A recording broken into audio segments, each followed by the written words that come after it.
Pues creo que podría hoy, a lo mejor, no estoy tan seguro. Y pues el fin de semana también podría.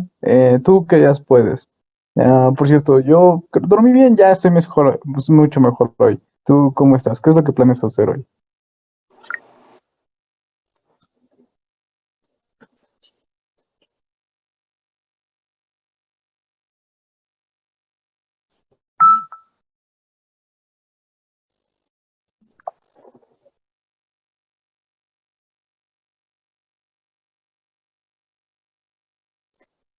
Chavos, buenos días, ¿me escucha? Buenos días, doctor. Sí. Buenos días, sí, doctor. Una preguntota, ¿ven mi pantalla? Sí, doc. Perfecto, creo que nos quedamos ahí, ahí vamos a ver ya la hemorragia subaracnoidea.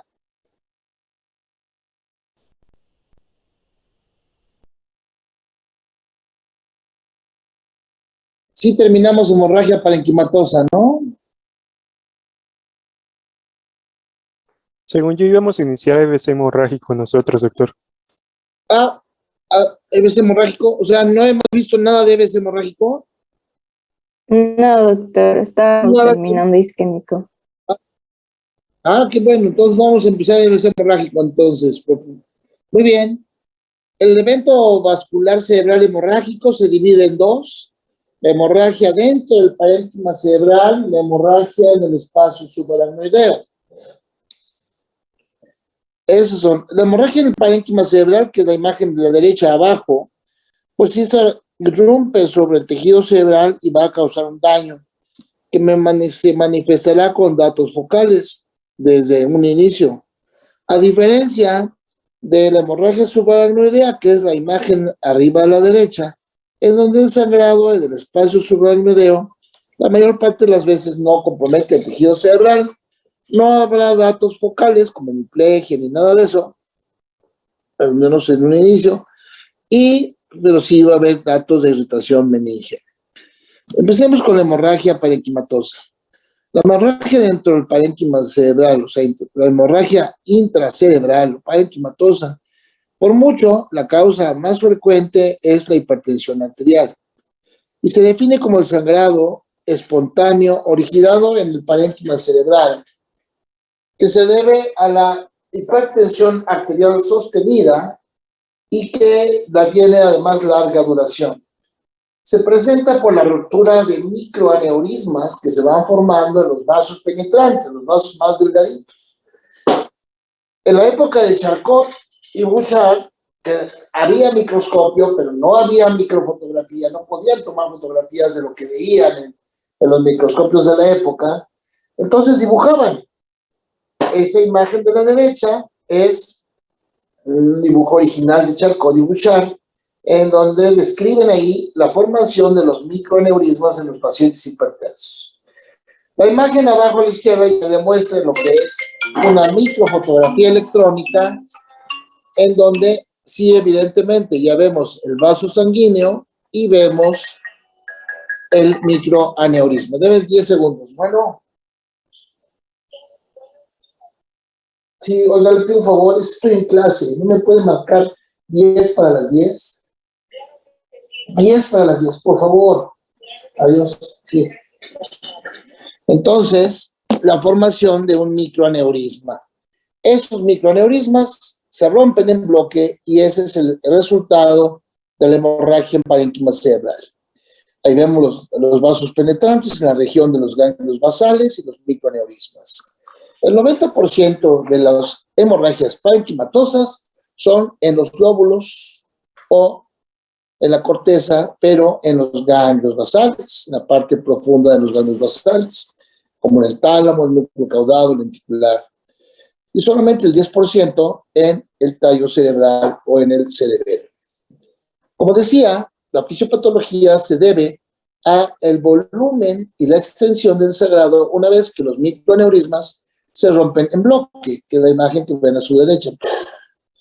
Y aquí va a haber un daño en el tejido cerebral, un efecto de masa con desplazamiento hacia el lado contrario, pero además una situación interesante. La sangre le queda lejos la parte baja, le queda lejos la parte externa, le queda lejos la parte superior, pero le queda cerquitita a los ventrículos. Entonces, un porcentaje de pacientes se rompe la pared ventricular y la sangre se mete a los ventrículos. La pregunta es, ¿eso es bueno o es malo? Y la respuesta es bueno y es malo. O sea, las dos cosas pasan. Es bueno porque en un inicio, el sangrado al meterse a los ventrículos, vamos a usar una palabra, desfoga, o sea, libera presión. Si no hubiera ventrículos, el siguiente paso sería hacer una hernia oncal. Entonces, al meterse la sangre a los ventrículos, desfoga la presión y eso le salva la vida al paciente en las primeras horas.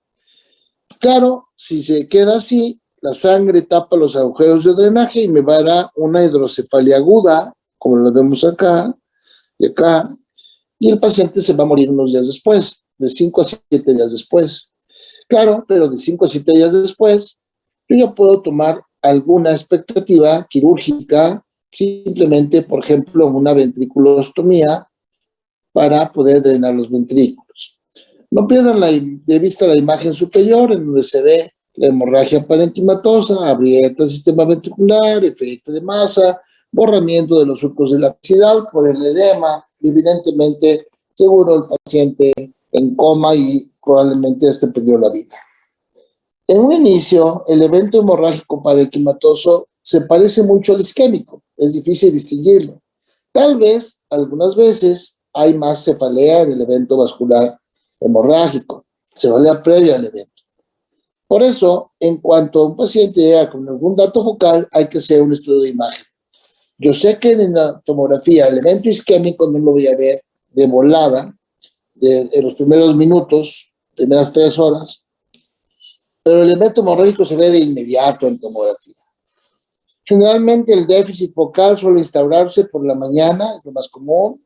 El 50% de los casos alcanzan su afección máxima en minutos. El 25% de los casos pueden todavía aumentar el déficit más tiempo que unos minutos y casi todos los pacientes se pueden agravar lentamente después de días o semanas por el evento hemorrágico. La hemorragia parenquimatosa evidentemente puede dar cefalea y vómito, aunque esto es inconstante, sobre todo cuando las lesiones son infratentoriales, o sea, fosa posterior. Puede haber agitación psicomotriz, somnolencia, y el paciente puede caer en estado de coma, sobre todo en las hemorragias grandes. Si la sangre se pasa al sistema, la sangre se pasa, bueno, al sistema ventricular, pero también al espacio subaracnoideo, me dará signos de irritación meningia. Y bueno, por supuesto, aumento de la presión intracraneal con hidrocefalia secundaria, como ya lo vimos.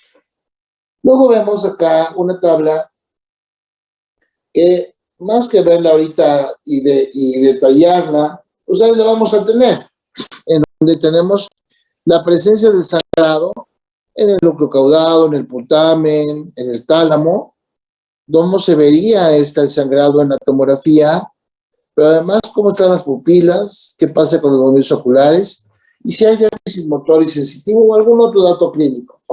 Y esto, bueno, nos sirve para ver y ir analizando. Por ejemplo, en la hemorragia en el putamen, si es pequeñita la hemorragia en el putamen, pues a lo mejor las pupilas no tienen cambios, como tendrían, por ejemplo, en el caso de una gran hemorragia, que pueda ser una hernia oncal, como, sí, una gran hemorragia que puede ser una hernia oncal, en donde sí tendré la posibilidad de una anisocoria. Y así cada uno de todos estos datos, incluyendo el tallo cerebral y el cerebelo. Obviamente, en el sangrado cerebeloso destacará las alteraciones de la marcha, ataxia, así como vómito, y probablemente tengamos algún otro compromiso de pares craneales, etcétera. Bueno, en una resonancia magnética, el sangrado parenquimatoso, veamos cómo se mete al sistema ventricular y ahí en el ventrículo, este lado, aquí es un T2, pero ahí vemos la hemorragia abierta.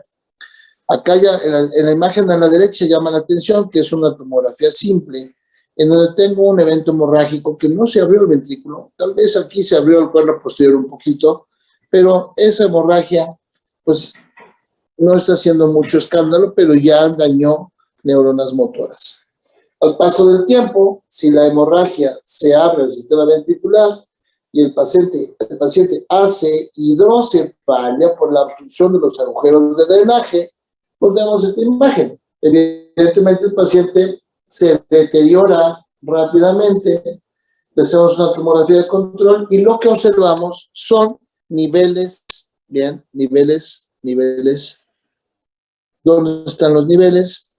De la sangre. Como el paciente está acostado, los elementos formes de la sangre, el peso de la sangre se va hacia abajo, nos queda en la parte de arriba líquido cefalorraquídeo y en la parte de abajo sangre, los elementos de la sangre de la hemorragia, pero por supuesto ya tiene hidrocefalia hipertensiva y requiere un tratamiento como la ventriculostomía, que definitivamente le salva la vida al paciente, ya que con la ventriculostomía, aquí sí se va a decir, se saca afuera, sacamos en un catéter de los ventrículos el líquido a un catéter externo del cuerpo, pero en una bolsa cerrada, como lo ven ahí en la imagen derecha abajo, y de acuerdo a la altura donde se ponga la bolsa es la cantidad de líquido que vamos a sacar paulatinamente para que salga líquido con sangre y se siga produciendo líquido normal. Algunos ejemplos de las hemorragias parenquimatosas abiertas al sistema ventricular que se necesita, además del tratamiento, pues sí, mucha suerte de que el paciente esté quieto, el paciente, la hemorragia que se ve, que el paciente vaya, pues vaya teniendo una estabilidad para que la sangre se absorba, y en muchos casos está comprobado que el no cirugía hace que la cicatriz, vean cómo quedó la cicatriz, pues realmente es de menor tamaño. El proceso de la hemorragia hace que en un inicio, pues es una hemorragia grande con proceso inflamatorio alrededor, pero como las diferentes fases de la metahemoglobina van cambiando hasta que se absorbe por total. Y si comparan la cicatriz que le quedó a este paciente, como estaba en un inicio y como fue evolucionando, pues está excelente la cicatriz. Es lo que pasa normalmente y, por ejemplo, en algunos casos, como este paciente que tiene una calcificación, es una calcificación que la veo acá, es el mismo paciente, la hemorragia que se metió en el sistema ventricular, pero que no hizo hidrocefalia, pero ahí está la cicatriz. Para que la veamos, vean cómo la cicatriz es de menor tamaño. Parte de lo que hemos platicado de la plasticidad cerebral. Otro paciente, la imagen del 26 de diciembre, ahí está la zona hemorrágica, en ganglios basales, una hemorragia hipertensiva, no se abrió el sistema ventricular, pero vean la evolución bastante decente, igual otra, hemorragia que se abre el sistema ventricular, aquí ya no hay, tal vez creció un poquito el ventrículo, pero no tiene mayor implicación. Otra hemorragia parenquimatosa ahí en la parte talámica, y vean cómo se va absorbiendo, y ya nada más queda poquito de la hemorragia ahí. Un porcentaje muy bajo, la hemorragia puede ser en el tallo cerebral o en el cerebelo. Evidentemente, cuando hay una hemorragia en el tallo cerebral, como la que ven ahí, pues de volada el paciente cae en coma, pupilas puntiformes, aunque están puntiformes poco reactivas porque están muy pequeñitas. Hay ojos de muñeca, o sea que los ojos están picos por pérdida de los óculos cefálicos y los óculos vestibulares. Es la hemorragia en el tallo, que la mayor parte de las veces acaba con la vida del paciente. El cerebelo. A ver, mi dedo y nariz. Rápido. Lo más rápido que pueda. Eso, muy bien. La otra mano. Rápido. Lo más rápido que pueda.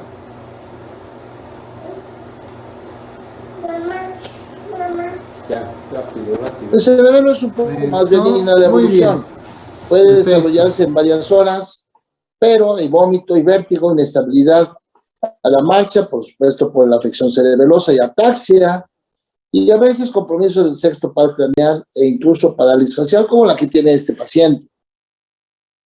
A ver, es una paciente que no tiene una hemorragia, tiene este sobre la rodilla, pero es el ejemplo de una alteración severa de la coordinación, un síndrome cerebeloso terrible, y la imagen de arriba, que es el paciente, pero que tiene una hemorragia cerebelosa, con ataxia también severa.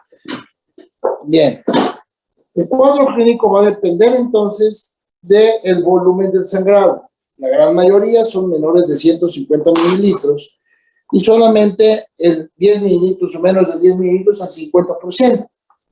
Como ya dijimos, la gran mayoría de los eventos hemorrágicos se presentan en los ganglios basales, la parte profunda, y solamente el 10% en el tallo cerebral o el cerebelo. Hay dos situaciones que favorecen la hipertensión, o dos que favorecen la hemorragia hipertensiva.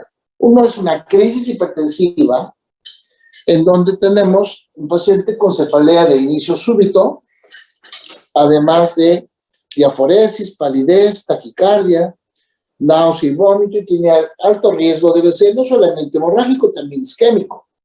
La otra situación es la encefalopatía hipertensiva. O sea, que el paciente que ya lleva un buen rato, con cefalea muy severa, pero con presiones diastólicas hasta de 150 milímetros de mercurio, confuso, aletargado, nublado, y cuando revisamos el fondo de ojo de ese paciente, vamos a ver datos de retinopatía hipertensiva, como las típicas hemorragias y flamas de las que ya platicamos alguna vez. Bien, el tratamiento consiste en el manejo conservador, es no quirúrgico, y la absorción de la hemorragia, a menos que al pendiente, a menos que se abra el estero ventricular y que haga hidrocefalia aguda.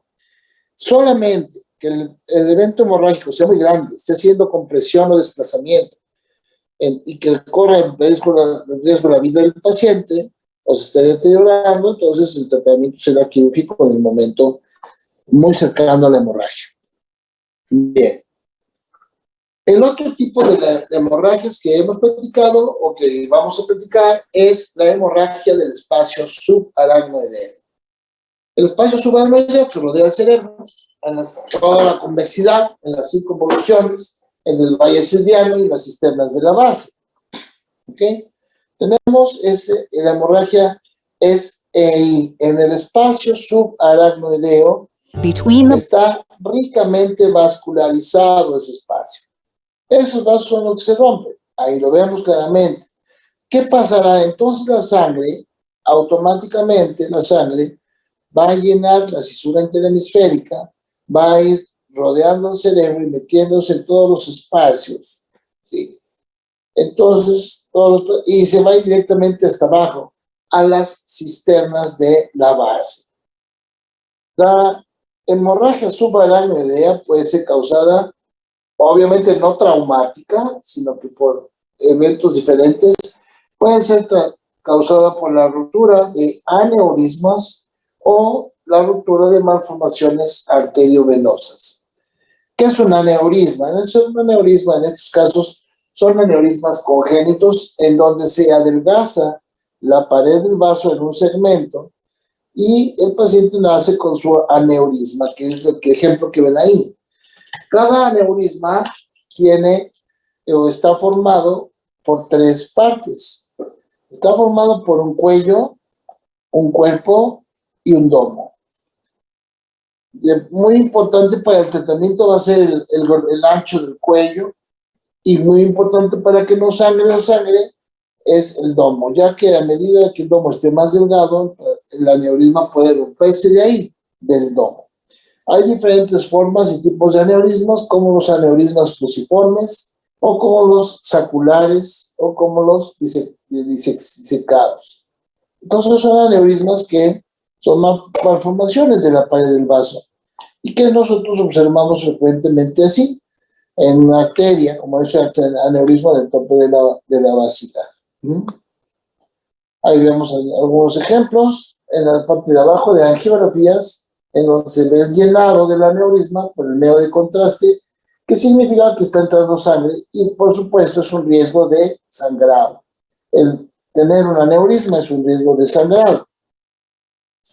Pueden presentarse en cualquier arteria cerebral, aunque como pueden ver, el 90 o 95% se presentan en la circulación anterior.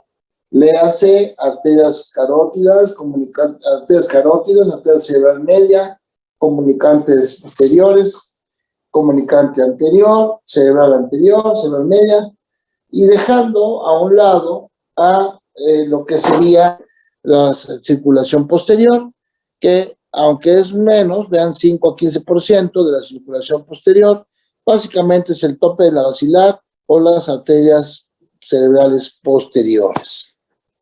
Ahí vemos los diferentes aneurismas, cómo se pueden localizar. Una persona puede tener 1, 2, 5, varios aneurismas que se llenan claramente con el medio de contraste. Bien, ahí vemos entonces la ruptura por el domo de un aneurisma que me dará un cuadro clínico característico, y en la imagen inferior, vean, ahí está el aneurisma que se está disecando para poderlo clipar como uno de los tratamientos. Muy importante. Esto que vemos ahorita, que es la clínica, tanto para los aneurismas como para las malformaciones arteriovenosas, se pueden manifestar de 3 formas. Tomamos para ejemplificar eso, esas imágenes del libro de Netter, en donde ahí muestra algunos aneurismas grandes. Por supuesto que sí, puede haber de ese tamaño. Tan es así que la imagen de arriba a la derecha es de una paciente con un aneurisma como el aneurisma que comprime el mesencéfalo a la mitad, un tope de la basilar, pero depende del aneurisma y el tamaño. Por ejemplo, el paciente que tiene este aneurisma que vemos acá, vamos a ponerlo, que vemos acá, de la arteria cerebral media y comprime el lóbulo temporal. La compresión puede dar un efecto de masa por el aneurisma que provoca una irritación eléctrica y el paciente tenga una epilepsia del lóbulo temporal. Esa sería una manifestación por efecto de masa. ¿Y qué llegó? Pues llegó el paciente que tenía nada más crisis tónico-clónico generalizadas, y cuando le hicimos la tomografía o la resonancia, resulta que tiene un aneurisma. El segundo fenómeno es el fenómeno de robo o secuestro sanguíneo. Es decir, la sangre que tenía que irrigar esta parte se quedó acumulada aquí, y al quedarse acumulada no irriga al parénquima cerebral, y entonces produce una isquemia cerebral transitoria, que es la segunda forma de manifestarse. Por supuesto, la tercera forma de manifestarse sería la ruptura y la hemorragia en ese momento. Las imágenes, por ejemplo, del aneurisma que ven ustedes arriba, que ahorita pintamos en verde, pues checaría lo que sería un síndrome de Foster-Kennedy, que platicamos un poquito de él hace mucho tiempo, o un síndrome de ángulo pontocerebeloso, que también comprime el tallo, comprime el cerebelo. Ese sería, por ejemplo, los efectos de masa. Bien, hay los ejemplos de aneurismas, se ven porque en una angioresonancia se llena el aneurisma localizado en el tope de la basilar. Las malformaciones arteriovenosas son la otra causa de hemorragia subaracnoidea. Una malformación arteriovenosa es eso, una malformación arteriovenosa. De manera que puedo tener una o varias arterias que la nutran, una o varias arterias que la drenen, y una maraña de vasos malformados que es el nicho.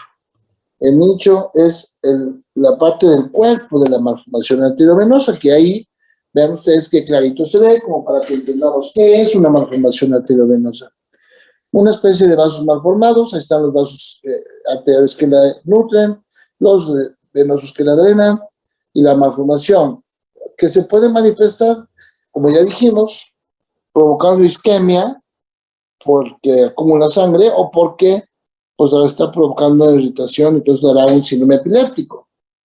Pues si se rompe, un sangrado. Bueno, este es el caso, es de un paciente de 33 años con antecedentes de cefalea suboccipital. Pues el paciente ya tenía cefalea de 10 años por acá. Hay un sangrado en los aneurismas que se llama sangrado centinela, en donde sangra tantitito y da dolor, Todo paciente joven o de mediana edad que tenga cefalea con características vasculares y tenga además algunos otros datos acompañantes, como por ejemplo el hecho de fenómenos isquémicos transitorios o alguna parálisis facial, pues debemos pensar en una aneurisma o en una malformación arteriovenosa. Como las que ven ahí, hay una geografía, se ve claramente la malformación, vean cómo se va llenando en la fase arterial inicialmente y luego ya viene el retorno venoso y cómo se formó aquí la malformación. Este es el caso de una chiquitina de 13 años de edad que acude por migraña hemipléjica. Entonces le daba migraña y se quedaba hemipléjica mucho rato. Entonces hacemos una tomografía, se la manda a su médico familiar y de repente se asusta porque ve unas bolas ahí terribles. Y entonces ameritó una resonancia magnética. Bueno, ahí pusimos el medio de contraste y se ve cómo todo esto que está ahí, pues se llenaba de medio de contraste, quiere decir que estaba muy vascularizado. ¿Por qué? Pues porque es una malformación. Es la resonancia magnética de esta chiquitina. Entonces imagínense una malformación. ¿Cómo la quitas? Porque esa malformación, a pesar de estar ahí fea, mal formada, está irrigando el tejido cerebral. Al quitarla, pues puede dejar de irrigar. Por eso es que se hacen los estudios pertinentes para ver qué se puede de esa malformación quedar o qué se puede quitar sin causar ninguna lesión. Está la malformación totalmente difícil. Bueno, el cuadro clínico de la hemorragia subaracnoidea se inicia muy súbito, ¡pum! Y agudo, o cefalea aguda, pérdida de conciencia casi siempre, datos focales. Los datos focales, una de las cosas que son frecuentes es la ptosis palpebral y afección de otros pares craneales. Uno de los aneurismas más frecuentes es el aneurisma de la comunicante posterior, que al crecer comprime el tercer par craneal y eso me explica la ptosis palpebral y más adelante la diplopia. Entonces, los datos de irritación meningia son fundamentales. Si hacemos entonces una prueba, un examen clínico, vamos a encontrar los datos de irritación meningia como parte del cuadro clínico y la tomografía. La tomografía, ahí ya me adelanté, pero vean, vamos a regresar. La tomografía normal, una tomografía de cráneo simple, normal, vamos a estar, va a mostrar hipodensidad el líquido cefalorraquídeo. Vean cómo el líquido está negro, es normal, hipodenso, rodeando el tallo cerebral y a los temporales. Aquí está el cuerpecito, las dos piernitas, los bracitos, la cabecita. Bueno, eso es normal. En una tomografía simple, el líquido cefalorraquídeo de las cisternas de la base debe ser hipodensa. Ahora bien, esa es una tomografía simple, pero ahora, ¿qué veo? Veo hiperdensidad. Acuérdense que es sangre, en tomografía simple se ve blanco igual que el hueso. Entonces ahora lo que vemos es el acúmulo de sangre alrededor del valle, alrededor de la hipófisis, sean las tiendas de, lo que equivale a los espacios, al espacio subaracnoideo de las cisternas de la base, los huecos alrededor del tallo cerebral. Pero vean que se ve hiperdenso, y es tomografía simple, se ve hiperdenso porque es la sangre, igual que la línea media o que las circunvoluciones en las cisuras, en los surcos de la convexidad. Y bueno, ahí está la sangre hiperdensa, que ahora en esta recreación que ponemos, en donde encimamos ahí una hemorragia subaracnoidea alrededor en lo que es el polígono de Willis, pues eso checa para el problema del paciente, ¿no? Ahí se ve blanco claramente la imagen que puede corresponder a un charrito con su pancita, sus piernitas montando un caballito, dos brazos así y su cabeza. Bien. Se han utilizado durante el paso del tiempo múltiples escalas. Esta es una escala llamada escala de Juni-Hess, que es muy viejita, porque la nueva, la que se usa actualmente, ya es una nueva que se llama escala de Fisher. Esa les voy a dejar de tarea y me la van a hacer el favor de mandar mañana más tardar al WhatsApp del grupo. Es una tabla, o sea, no crean que va a escribir 4 páginas, es una tablita como la que vemos arriba, y esa tabla ya me indica la actualidad del manejo de un paciente con hemorragia subaracnoidea. La escala antigua, la de Juni-Hess que ven ahí, pues me habla de 5 grados, el grado 1, donde el paciente puede estar incluso asintomático, habiendo tenido una muy leve hemorragia subaracnoidea, o puede tener cefalea leve. En el grado 2, la cefalea aumenta, rigidez de nuca, con o sin datos de pares craneales. El número 3, ya hay afección leve de otras cosas, además de más confusión. El grado 4, estupor y más datos focales e incluso coma. Y el estado final, estado comatoso o postura extensora o ambos, ya cuando el paciente está prácticamente con datos de decorticación. ¿Sí? Bien, entonces la tarea va a ser buscar la escala de Fisher. Desde el punto de vista fisiopatológico es muy interesante, porque vamos a tener inicialmente con la hemorragia una respuesta fisiológica inmediata. Yo les preguntaría aquí, cuando les van a tomar muestra de sangre y que los van a aplicar ahí en la vena, en el brazo, entonces de repente les dice la química oral, ay, ya se le escondió la vena. Eso les escondió, pues no se esconde, no se va para ningún lado, ahí se queda, pero produce vasoconstricción, o sea, una contractura vascular refleja al meter la aguja para tomar la muestra de sangre. Lo mismititito pasa cuando se rompe una arteria, un aneurisma o una malformación arteriovenosa. Cuando se rompe viene una contractura vascular refleja, es decir, se cierran las arterias. Esta contractura vascular refleja obviamente disminuirá el flujo sanguíneo. Ahora, inmediatamente después de esta contractura vascular refleja, empieza lo que sería una respuesta inflamatoria.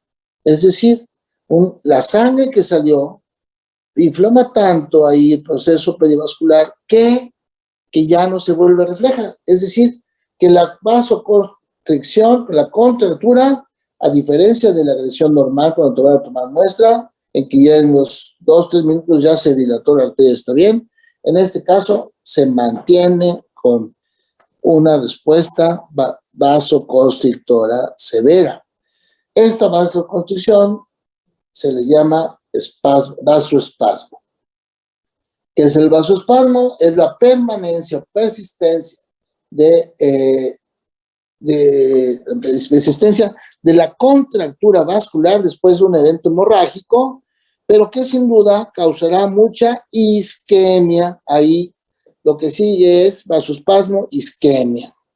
Si yo sumo la isquemia del vasoespasmo, que es lo que va a matar al paciente, si sumo la isquemia del vasoespasmo junto con la extensión del sangrado subaracnoideo, o incluso si se está formando algún hematoma parenquimatoso, o más el edema cerebral, más si ya se taparon los rollos de drenaje, ya se hidrocefalia.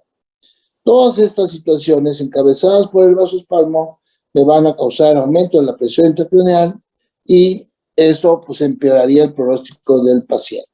Y entonces sí tenemos lo típico que hemos estado platicando, el síndrome de aumento de la presión intracraneal se consiste en cefalea intensa, vómito en proyectil y la inflamación del nervio óptico, de la papila óptica, o sea, papiledema. El tratamiento de la hemorragia subaracnoidea, tanto para aneurismas como para malformaciones, pues es el mismo. Tenemos cuidados generales, reposo absoluto en cama, posición semisentado, dieta alta en residuos y sobre todo si está alerta, pues bueno, vamos a comer bien, aunque con residuos para que no se estriña el paciente, porque imagínense con un aneurisma que sangró y ahorita está quietito, pero el paciente hace esfuerzo, puja, no, pues puede volver a sangrar. Si está muy somnoliento, mejor lo dejamos en ayunas, o si está estuporoso en coma, pues por supuesto lo dejamos en ayunas. Bien, monitoreo permanente de signos vitales, sobre todo vigilar que no se vuelva hipertenso, que no se esté subiendo la presión, que también puede provocar el resangrado. Vigilar estado de conciencia, colocar catéter central, tomar sangre para el laboratorio, incluyendo los exámenes preoperatorios. ¿Sí? Las pruebas básicas, incluyendo electrolitos, grupo sanguíneo, pensando también en que es un paciente que puede pasar a cirugía. Tomar electrocardiograma y tele de tórax. Desde el punto de vista de los medicamentos, bueno, soluciones, y aquí sí vamos a utilizar la nimodipina, nimotop o nimodipina. Nimodipina está contraindicada para el evento isquémico, más no así para el evento hemorrágico, en donde que tiene una función calcio antagonista, es decir, va a evitar que venga un proceso de vasodilatación severa.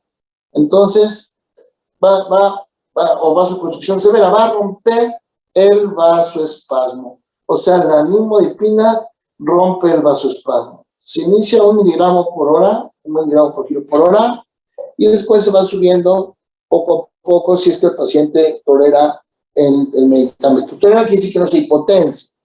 Al romper el vasoespasmo mejorará la perfusión cerebral y evitará la muerte neuronal seguramente. Se ponen antiepilépticos como la fenitoína intravenosa, laxante también para ayudar un poquito, y además el manejo cuidadoso de los antihipertensivos, pudiendo utilizar además diuréticos como sería el manitol o la acetazolamida o la furosemida. Están ahí los nombres comerciales. También si el paciente tiene agitación psicomotriz, se recomienda sedación leve, sobre todo si hay ansiedad o agitación. Obviamente hay que poner analgésicos, que no está ya anotado, pero hay que poner analgésicos. Bien. El tratamiento quirúrgico, por ejemplo, en el caso de los aneurismas, pues siempre fue utilizado desde hace muchos años, muchos años. Esto consistía en hacer una cirugía abierta, vale la redundancia, cirugía abierta. Hay cirugía cerrada en el caso, por ejemplo, de cirugía laparoscópica, pues es una cirugía más o menos cerrada, claro, accidente y todo, pero esta es una cirugía grande, eso nos referimos con cirugía abierta. Entonces, una cirugía en donde se va disecando hasta encontrar el aneurisma, se ubica, se limpia alrededor, se quitan ahí si hay adherencia o algunas estructuras, para poder colocar un clip, el clip metálico, que es el que están viendo ustedes ahí. Ese clip se pone con una pinza especial que va de acuerdo al tipo de arterias, el tipo de clip, redondos, triangulares, angulares, etc. Se pone el clip y con esto la sangre ya no entrará. Se pone evidentemente en el cuello del aneurisma, ya no entrará a el aneurisma a llenarlo y menos a romperlo. En estas fotos vemos aquí está la arteria, el cuello y el aneurisma. Ahí está colocado el clip, ya se colocó y se quita la pinza dejando el clip ahí puesto, que quedaría así como lo que ven acá. El clip en el cuello del aneurisma. La posibilidad de que se rompa el aneurisma en una cirugía de clip es altísima, que se rompa y entonces tenga un sangrado, y entonces hay que tapar la carótida, entonces el paciente no queda con su clip, ya no tiene aneurisma, ahí se ve el clip que está rebotando en rayos X, pero ahí se ve el clip, pero el problema es la isquemia, que hizo ya infarto cerebral por la oclusión de la arteria en el momento del clipaje del aneurisma. De unos años para acá, aparece la hemodinamia, que cambió en mucho los tratamientos, tanto para el evento vascular isquémico como para el hemorrágico. En el caso del evento hemorrágico, bueno, pues el cateterismo para buscar el aneurisma, vamos a llegar mediante la navegación hemodinámicamente, ya sea por la arteria femoral o por la arteria radial, que estamos viendo ahí.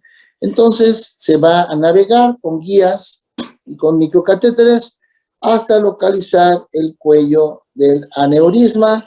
Se va haciendo con fluoroscopía todo el tiempo y vamos a localizar el aneurisma.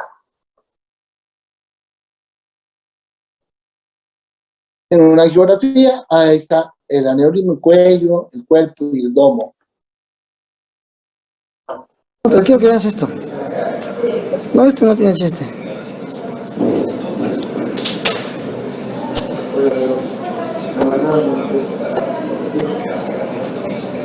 ¿Es el mismo? Sí.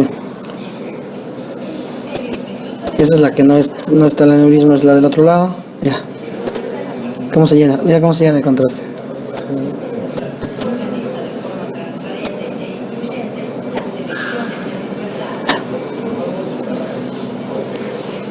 Una vez que se localiza, se lleva hacia el fondo un microcatéter y se va a inyectar. Hace mucho tiempo también se inyectaba una especie de cola loca llamado metilmetacrilato, Ahora se puede inyectar una especie de pegamento que se llama Onyx, que solda, que se mete aquí, que rellena y que trombosa, se emboliza, se hace un émbolo ahí. O se meten los coils son alambritos, vean cómo se fue rellenando, hay que dar los alambritos y al pasar el contraste, pues ya no entran, porque ya los alambritos se quedaron ahí, que es más o menos la imagen que están viendo a su izquierda, cómo va llenándose. Cuando el aneurisma tiene un cuello muy grande, vean que anchotes, yo le meto un coil, se va a salir. Se pone ese stent para evitar que los coils se salgan del aneurisma teniendo un cuello grande. Ahí está ya el caso que están los coils. vean los coils. Ahí se ve, material sintético, ya no pasa. Ya no pasa por ahí la sangre, ya se sigue derecho, porque ya quedó embolizado o trombosado el aneurisma. Aquí lo que vemos es una hemorragia, una hemorragia, hacemos angiotac, ahí está el aneurisma localizado, muy bien, la hemorragia incluso sí abarcó parénquima cerebral, pero ahí está el aneurisma, se lleva a angiografía y a terapia endovascular. En la imagen izquierda está el aneurisma, en la imagen a su derecha ya está aquí los coils y quedaron perfectamente así. De manera que se puede rellenar o se puede poner un clip. ¿Sí? Bueno, son las dos opciones. Evidentemente, la opción bien hecha de la aplicación de coils es menos agresiva, es solo cateterismo, son menos días de terapia, menos riesgo relativo de que pueda tener el paciente que le coloquen los coils. Bien, algunos ejemplos. Por ahí, cuando tengan un poquito de tiempo, entren a la página del Instituto Nacional de Neurología, en el segmento de vascular cerebral, para que podamos, pues, sobre todo la terminología está hecha para todo público, pero es para que tenemos que tener nosotros un lenguaje con nuestros pacientes que sea entendible. Ustedes lleguen, no, señores, que usted tiene una zona de isquemia en el territorio de la cerebral media izquierda que le está provocando afasia motora y hemiplegia del lado derecho. Pues entonces no les entienden bien. Pero si utilizamos lenguaje coloquial con los pacientes, es mucho mejor para ustedes. No olviden que tiempo es cerebro. Terminamos con este cuadro clínico, bueno, no clínico, este cuadro, este esquema. Memorícenlo porque ahí, cuando les pidan que desarrollen el tema de enfermedad vascular cerebral, van a poderlo hacer fácilmente cuando yo les pregunte cuál es el factor de riesgo más importante para el evento vascular cerebral, para la enfermedad vascular y, por supuesto, la hipertensión, que afecta a pequeños vasos y grandes vasos. Yo les pregunto, otros factores de riesgo, pues están otros factores muy importantes también, la aterosclerosis, la diabetes, obesidad, tabaquismo, etc. Bueno, la afección de pequeños vasos le puede dar compromiso de los vasos de pequeño tamaño. Los vasos de pequeño tamaño pueden desarrollar microaneurismas que se tapan y me dan infartos lacunares o se rompen y me dan la hemorragia parenquimatosa. Mientras que los grandes vasos me dan infartos grandes y ya vimos que la hemorragia subaracnoidea se puede presentar tanto por malformaciones arteriovenosas como por aneurismas. Y al final, tanto el evento isquémico como hemorrágico, si ustedes recuerdan, terminan en isquemia. El vasoespasmo en la hemorragia me da la isquemia. Y la isquemia puede ser transitoria, puede dejarme una secuela permanente o puede matar al paciente. Muy bien. Ahí terminamos. ¿Alguna pregunta hasta acá? Doctor, yo tengo una duda un tanto particular. A mí, por ejemplo, de repente me dan como dolores de cabeza, pulsátiles. O sea, haga de cuenta que, no sé, voy caminando y de repente siento un dolor de cabeza pulsátil que dura a lo mejor 2 segundos y ya. Y luego, no sé, a los 3, 4 días, otra vez otro dolor muy corto en tiempo, pero sí son frecuentes. Y aparte ve que había comentado que de repente cuando duermo, sí tengo esos como dicen como que me espanto, ¿no? Cuando cuando duermo en la noche. Entonces, pues no sé si tengo yo algún riesgo. No, pues yo creo que no, pero bueno, si quieres, hay que hacer una tomografía por los dolores de cabeza en joven, porque no tiene los criterios, eso que me dices, de migraña, es una pulsada muy rápida, algunas veces se llama puñalada idiopática, puede ser muscular, pero pues yo creo que para tranquilidad, hacerte una tomo, de preferencia con contraste, para ver los vasos sanguíneos, te va a descartar que tengas un aneurisma, que yo creo que no, y ya para que estés tranquila, ¿no? Eso es, porque los brincos en la noche son mioclonías, pero si son en la noche solamente, son mioclonías benignas del sueño y tienen mucho que ver con ansiedad. Si yo quiero empatar o hacer unidad clínica de lo que me platicas, pues bueno, puede ser que tengas ansiedad, un poquito de estrés, te da la puñaladita idiopática, que sí se le llama la contractura muscular de repente, como refleja, pum, rápido, y las mioclonías benignas del sueño que tienen que ver con la ansiedad. Ok, ¿Sí? doctor, muchas gracias. Sí, doctor. Ok, bueno, sale chavos, nos vemos mañana empezamos tema nuevo, vamos a ver ya las demencias. Gracias, doctora. Hasta mañana. Nos vemos, Dios. A ti.